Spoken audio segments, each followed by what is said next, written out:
നല്ല കുഴിമന്തി ആയിരുന്നല്ലേ? നല്ല ടേസ്റ്റ് ഉണ്ടായിരുന്നു. ഇത്തവണ ഭയങ്കരമായിട്ട് റൈസ് ഇടുന്ന പോലെ. കുറച്ച് കൂടുതൽ ഉണ്ടായിരുന്നു.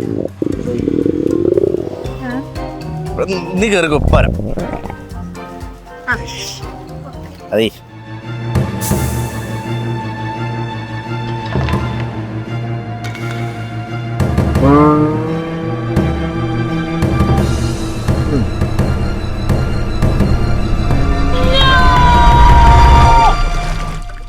എന്തായി കാണിക്കുന്നേ?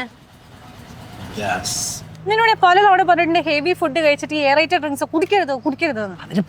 എടാ, ഇത് നിന്റെ ബോഡിക്കകത്തുള്ള കാൽഷ്യത്തിന്റെ അബ്സോർപ്ഷൻ കുറച്ച് എല്ലിനെ പ്രശ്നമാക്കും, എല്ലിന്റെ ബലം കുറയ്ക്കും. അതും കൂടാണ്ട് ഇതിനകത്തുള്ള ഷുഗർ കണ്ടന്റ് ആണെങ്കിലോ നിന്റെ ഡയബറ്റിക്സ് ആക്കും, അതേപോലെ നിനക്ക് പൊണ്ണത്തടി വെക്കും. ഇതൊന്നും കൂടാണ്ട് ഇതിനകത്തുള്ള കഫീൻ എന്താ ചെയ്യാന്നറിയോ? നിന്റെ ഉറക്കം മൊത്തം കളയും. ഇത്രയും പ്രശ്നങ്ങളുണ്ട്. ഇതിപ്പോ ഇല്ലെങ്കിലും ഭാവിയിൽ ഉണ്ടാവും. മനസ്സിലായോ? 20 രൂപ കൊടുത്ത് വാങ്ങിയതല്ലേ, കുറച്ച് കുടിച്ചോട്ടെ. വേണ്ട.